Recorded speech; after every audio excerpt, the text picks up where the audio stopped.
நம் ஒவ்வொருடைய நடைகளையும் கவனித்து பார்க்கிற தேவனாகிய கர்த்தர் இன்றும் நம்முடைய வாழ்விலே ஒரு நன்மையை தந்து சந்தோஷப்படுத்த விரும்புகிறார். இதோ நம்மை கவனிக்கிற தேவனுடைய காரியங்கள் என்ன? பக்தன் சொல்வதை கேட்போமா? சங்கீதம் 116:9. நான் கர்த்தருக்கு முன்பாக ஜீவனுள்ளோர் தேசத்திலே நடப்பேன். இந்த வசனம் சொல்கிறபடி ஜீவனுள்ளோர் தேசம். அப்போ ஜீவனற்றவருடைய காரியங்கள் எப்படி இருக்கும்?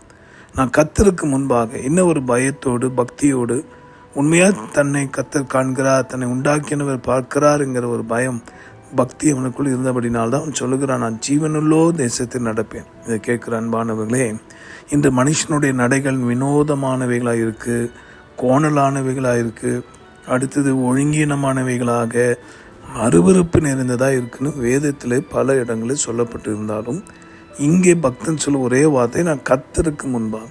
இன்றைக்கு நீங்கள் நியாயத்தோடு நீதியோடு உண்மை உத்தமத்தோடு நடக்கும்போது சிலர் அதை ஏற்றுக்கொள்ளாதபடி அல்லது நம்மை காயப்படுத்துகிறவர்களாய் மாறுவார்கள். ஆனால் அப்படிப்பட்ட நிலைமையிலும் நம்முடைய நடையை நாம் காத்து கொள்வோமானால், அதாவது நம்முடைய வாழ்க்கையின் முறைகளை, நம்முடைய குணங்களை, செயல்களை மாற்றிக்கொள்வோமானால் நிச்சயமாய் சொல்லுகிறேன், அவருடைய ஆசீர்வாதத்தை நீங்கள் பார்க்க முடியும்.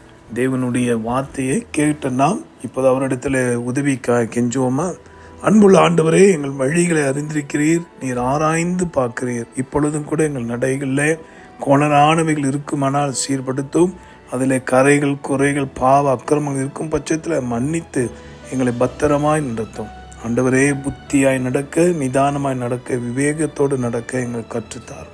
இந்த வார்த்தை கேட்டு என்னோடு ஜெபிக்கிற யாவருடைய வாழ்விலும் ரட்சிப்பை காத்துக்கொள்ள கிருபை பாராட்டும். ஜீவாதிபதி இயேசு மூலமாக வேண்டுகிறோம் எங்கள் நல்ல பிதாவே, ஆமென். உங்களையும் என்னையும் எப்போதும் காக்கும்படி அவரிடத்தில் திறப்பில் நிற்கிற உங்கள் அன்பு சகோதரமணியை கர்ப்பசியும்